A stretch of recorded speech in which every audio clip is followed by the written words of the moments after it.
Well, hello, everybody. Welcome back to our daily Bible readings here today. And I just made a rookie mistake. This is day 164 today, and probably about 100 of those I have done. And I had another mic plugged in to record announcements for church, and after announcements, I always make sure that I go back and I change all of the settings on the camera and all of the mics and things like that. And I changed all the settings, but I didn't switch the cords. So I just read our reading for today and said goodbye to you guys and everything. And it had no sound. So we're back. We're doing it again. I guess I said something that you guys shouldn't have heard or something in the first one. So this is going to be a much better one, I guess, from that point. At the very least, you'll be able to hear me this time. So let's dive into Scripture today. We are starting in 1 Kings chapter 11. And we are reading one of the more interesting sections of the Bible because we just read about Solomon's wealth and splendor. And now, as I kind of said yesterday, we're turning the page. We're going to read about his many wives and about his many mistakes. And this is a question that I have for the Lord someday, is how the heck did these kings and stuff get so twisted to the point where they think it's okay to have this many women? I know they had power, but didn't they have like officials around them and prophets? And anyways, all right, let's dive in. So Solomon's many wives, 1 Kings chapter 11. So now King Solomon loved many foreign women besides Pharaoh's daughter. He married women from Moab, Ammon, Edom, Sidon, and from among the Hittites.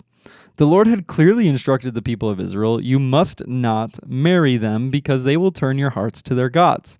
Yet Solomon insisted on loving them anyways. He had 700 wives of royal birth and 300 concubines, and in fact, they did turn his heart away from the Lord. In Solomon's old age, they turned his heart to worship other gods instead of being completely faithful to the Lord his God, as his father David had been. Solomon worshipped Ashtaroth, the god of the Sidonians, and Molech, the detestable god of the Ammonites. In this way, Solomon did what was evil in the Lord's sight, and he refused to follow the Lord completely, as his father David had done. On the Mount Olives east of Jerusalem, he even built a pagan shrine for Chemosh, the detestable god of Moab, and another for Molech, the detestable god of the Ammonites. Solomon built such shrines for all of his foreign wives to use for burning incense and sacrificing to their gods. The Lord was very angry with Solomon, for his heart had turned away from the Lord, the God of Israel, who had appeared to him twice. He had warned Solomon specifically about worshiping other gods, but Solomon did not listen to the Lord's command. So now the Lord said to him, "Since you have not kept my covenant and have disobeyed my decrees, I will surely tear the kingdom away from you and give it to one of your servants. But for the sake of your father, David, I will not do this while you are still alive. I will take the kingdom away from your son, and even so, I will not take away the entire kingdom. I will let him be king of one tribe for the sake of my servant David, and for the sake of Jerusalem, my chosen city." Solomon's adversaries. Then the Lord raised up Hadad the Edomite, a member of Edom's royal family, to be Solomon's adversary. Years before David had defeated Edom, Joab, his army commander, had stayed to bury some of the Israelite soldiers who had died in battle.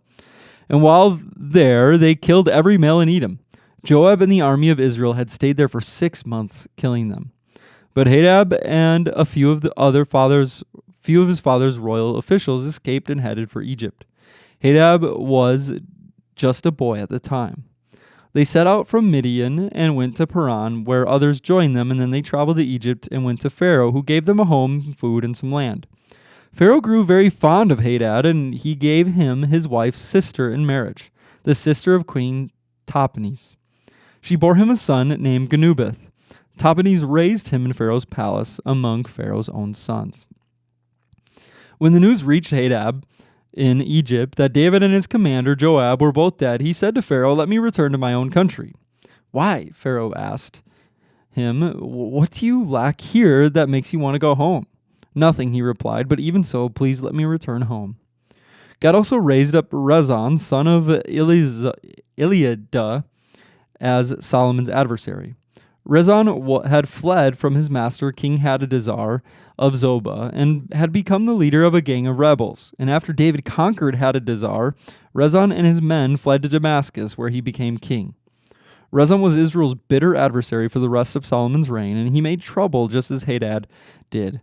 Rezon hated Israel intensely and continued to reign in Aram. Jeroboam rebels against Solomon. Another rebel leader was Jeroboam, son of Nebat, one of Solomon's own officials. He came from the town of Zeradah in Ephraim, and his mother was Zeruiah, a widow. This is the story behind his rebellion. Solomon was rebuilding the supporting terraces and repairing the walls of the city of his father David.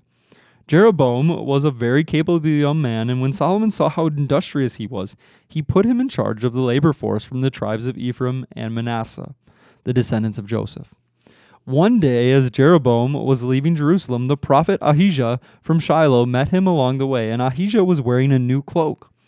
The two of them were alone in a field, and Ahijah took hold of the new cloak he was wearing and tore it into 12 pieces. And then he said to Jeroboam, "Take 10 of these pieces, for this is what the Lord, the God of Israel, says. I am about to tear the kingdom from the hand of Solomon, and I will give 10 of the tribes to you. But I will leave him one tribe for the sake of my servant David and for the sake of Jerusalem, which I have chosen out of all the tribes of Israel. For Solomon has abandoned me and worshipped Ashtoreth, the goddess of the Sidonians, Chemosh, the god of Moab, and Molech, the god of the Ammonites. He has not followed my ways and done what is pleasing in my sight. He has not obeyed my decrees and regulations as David his father did. But I will not take the entire kingdom from Solomon at this time for the sake of my servant David, the one whom I chose and who obeyed my commands and decrees.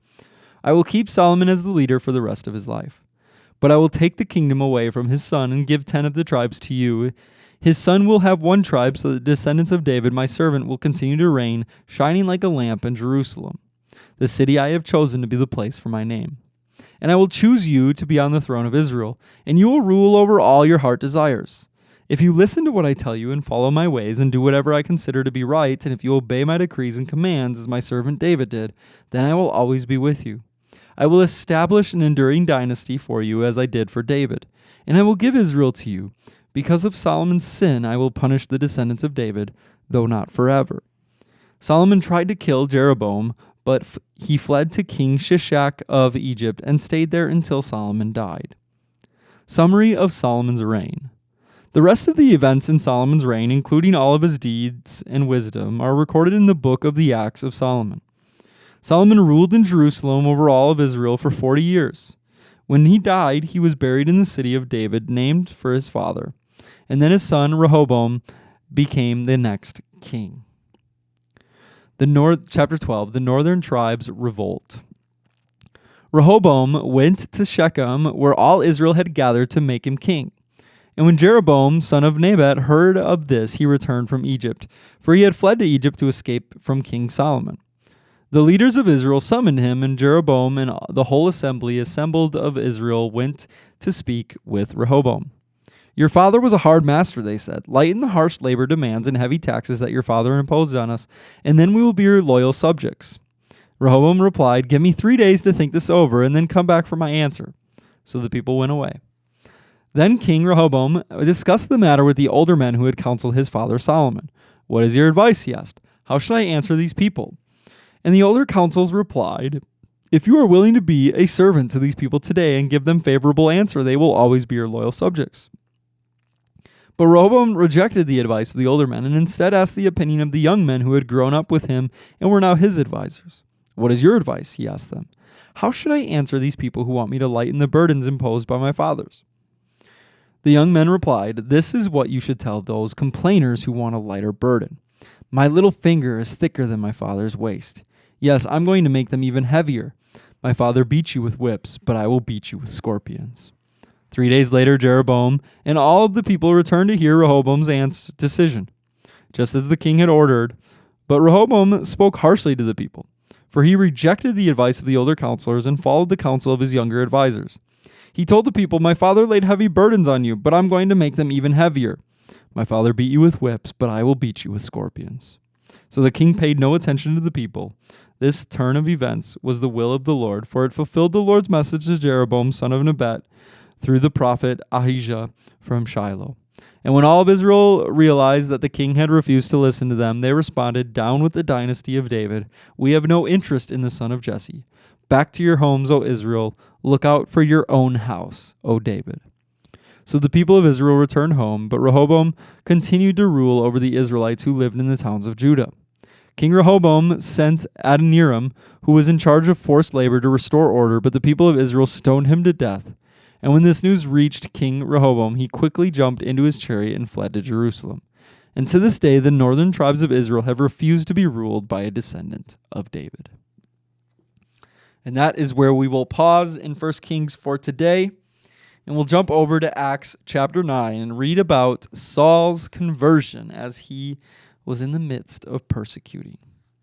Acts chapter 9, Saul's conversion. Meanwhile, Saul was uttering threats with every breath and was eager to kill the Lord's followers. So he went to the high priest and he requested letters addressed to the synagogues in Damascus, asking for their cooperation and the arrest of any followers of the way he found there. He wanted to bring them, both men and women, back to Jerusalem in chains. And as he was approaching Damascus on this mission, a light from heaven suddenly shone down around him. He fell to the ground and heard a voice saying to him, "Saul, Saul, why are you persecuting me?" "Who are you, Lord?" Saul asked. And the voice replied, "I am Jesus, the one you are persecuting. Now get up and go into the city, and you will be told what you must do." And the men with Saul stood speechless, for they heard the sound of someone's voice, but saw no one. And Saul picked himself up off the ground, but when he opened his eyes, he was blind. So his companions led him by the hand to Damascus. He remained there blind for 3 days and did not eat or drink. And now there was a believer in Damascus named Ananias. And the Lord spoke to him in a vision, calling, "Ananias." "Yes, Lord," he replied. And the Lord said, "Go over to Straight Street to the house of Judas. And when you get there, ask for a man from Tarsus named Saul. He is praying to me right now. I have shown him a vision of a man named Ananias coming in and laying hands on him so he can see again." "But Lord," exclaimed Ananias, "I have heard many people talk about how the terrible things this man has done to believers in Jerusalem, and he is authorized by the leading priests to arrest anyone who calls upon your name." But the Lord said, "Go, for Saul is my chosen instrument to take my message to the Gentiles and to the kings as well as to the people of Israel. And I will show him how much he must suffer for my name's sake." So Ananias went and found Saul. He laid his hands on him and said, "Brother Saul, the Lord Jesus, who appeared to you on the road, has sent me so that you might regain your sight and be filled with the Holy Spirit." And instantly, like scales fell from Saul's eyes, and he regained his sight. And then he got up and he was baptized, and afterward he ate some food and regained his strength. Saul in Damascus and Jerusalem. Saul stayed with the believers in Damascus for a few days, and he immediately began preaching about Jesus in the synagogue, saying, "He is indeed the Son of God." And all who heard him were amazed. "Isn't this the same man who caused such devastation among Jesus' followers in Jerusalem?" they asked. "And didn't he come here to arrest them and take them in chains to the leading priests?" Saul's preaching became more and more powerful, and the Jews in Damascus couldn't refute his proofs that Jesus was indeed the Messiah. And after a while, some of the Jews plotted together to kill him. They were watching for him day and night at the city gate so that they could murder him. But Saul was told about their plot. So during the night, some of the other believers lowered him in a large basket through an opening in the city wall. All right, and now we flip over to Psalm 131, a song for pilgrims ascending to Jerusalem, a psalm of David. "Lord, my heart is not proud, and my eyes are not haughty. I don't concern myself with matters too great or too awesome for me to grasp. Instead, I have calmed and quieted myself, like a weaned child who no longer cries for his mother's milk. Yes, like a weaned child is my soul within me. O Israel, put your hope in the Lord, now and always." And then last but not least, we read Proverbs chapter 17, verse 4 and 5. "Wrongdoers eagerly listen to gossip, and liars pay close attention to slander. Those who mock the poor insult their maker, and those who rejoice at the misfortune of others will be punished." And then our quote of the day from Oswald Chambers for June 13th is this: getting there. There is actually only one thing you can dedicate to God, and that is your right to yourself. If you will give God your right to yourself, he will make a holy experiment out of you, and his experiments always succeed. Luke 18:22 says, "Come and follow me." And then I just have one final thought for today. You know, I've said this time and time again that these Old Testament stories and Kings and David and Solomon and all this are some of my favorite sections of the Bible. It gets a little difficult after Solomon because then you start getting into a whole bunch of kings and it gets a little crazy. But if we look at the life of Solomon, there's a quote that I want to share and just kind of close with. And that's about sin. So sin will take you farther than you want to go. It will keep you longer than you want to stay, and it will cost you more than you want to pay. And you look at the life of Solomon, and he had everything that he could ever want.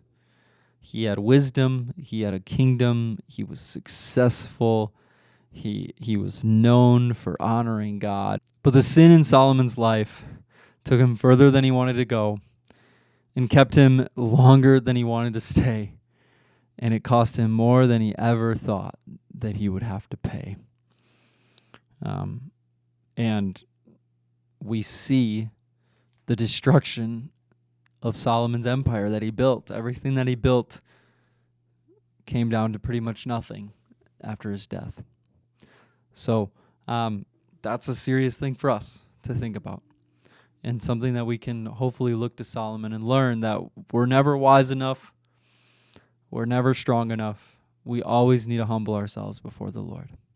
So, Father, we thank you that you are good, and we love you, and we worship you. Lord, we pray that our hearts will continue to grow closer to you, Father. Continue to turn the word of God into a real living word in our hearts. Jesus, we love you, and we are so thankful that we get to do this with you. And in Jesus' name we pray. Amen. All right, everybody, have a wonderful day, and we'll see you tomorrow.